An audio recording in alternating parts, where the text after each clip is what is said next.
Salut les amis, j'espère que vous allez très bien. Je reviens aujourd'hui avec une nouvelle recette de gâteau, un petit peu traditionnelle cette fois-ci. C'est les fameuses khamsa ou bien les petites mains. Voilà, au chocolat blanc avec un mélange assez croustillant, très très bon et très original à la bouche. Donc si cela vous intéresse, je vous invite à regarder la suite de la vidéo. Donc on va prendre 5 feuilles de briques. Vous pouvez bien sûr doubler la quantité.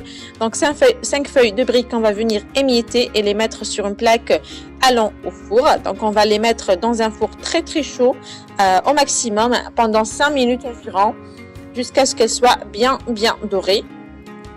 Donc une fois qu'elles sont bien dorées, on va les sortir et on va venir les émietter avec les mains comme ça. Sinon vous pouvez utiliser un robot pour les émietter plus rapidement si vous voulez.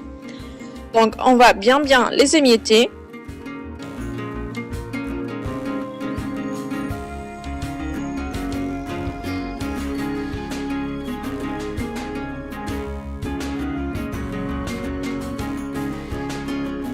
Donc pour la suite des ingrédients, on aura besoin de 125 g de cacahuètes ou bien d'amandes, ce que vous voulez. 100 g de halva que vous pouvez trouver en grande surface. Donc voilà sa boîte, comment elle se présente.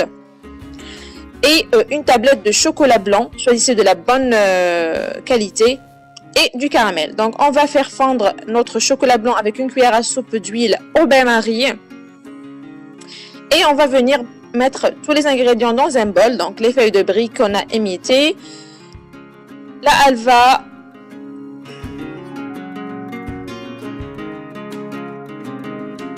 il y en a qui l'appellent chamia, la halva, il y en a qui l'appellent halwat al-turk.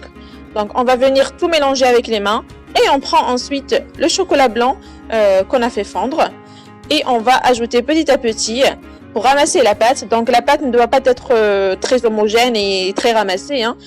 Juste le fait que vous pouvez la prendre et former des boules dans votre main suffit largement. Donc quand vous allez voir sur la vidéo, vous allez juste travailler avec la cuillère ou bien avec vos mains quand vous voulez pour bien faire entrer le chocolat blanc.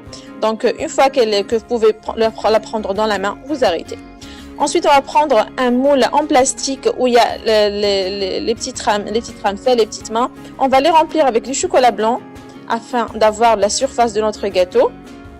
Donc une fois qu'on a rempli tous les trous, tous les petites mains, on va venir prendre une spatule ou une cuillère et on va les racler le surplus afin d'avoir des petites mains bien nettes. Et on va les laisser au frigo 30 minutes pour que le chocolat durcisse et que ça soit facile au démoulage.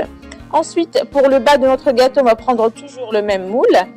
Et on va venir badigeonner les petites mains, les petits trous avec de l'huile pour que ça ne colle pas.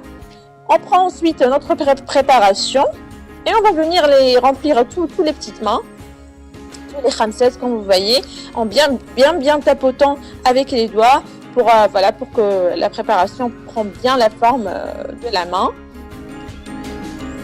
Et ensuite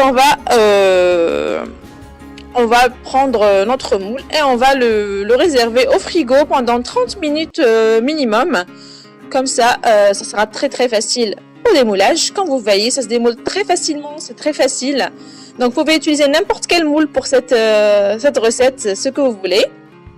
Ensuite, pour le montage, on va prendre la petite main et on va démouler nos petites mains chocolat blanc, comme vous voyez. On va mettre sur la préparation la main, donc feuille de brique et machin. On va mettre par-dessus du caramel et on va venir coller la main du chocolat blanc. On va légèrement presser et on va réserver de côté. Donc voilà les amis, c'était tout. Comme vous voyez, c'est très rapide et très bon et surtout très présentable et très joli et très original en bouche. J'espère vraiment les amis que ça vous a plu. C'est vraiment très croustillant et très bon. J'espère vraiment que vous allez l'essayer, m'en dire plus en commentaire pour l'Aïd, Inch'Allah. Donc voilà les amis, c'était tout pour la recette d'aujourd'hui. N'hésitez pas à me dire en commentaire si vous l'avez essayé, comment vous trouvez le modèle. Et voilà les amis, donc c'était tout. N'hésitez pas à vous abonner, ce n'est toujours pas le cas, à liker, à partager la vidéo avec vos amis et à cliquer sur la petite cloche qui se trouve en bas pour être informé des nouveautés. Plein de nouvelles recettes arrivent très bientôt. Donc voilà les amis, je laisse tout en barre d'informations et je vous dis Aïd Moubarak et à la prochaine sur lovecooking.com. Au revoir.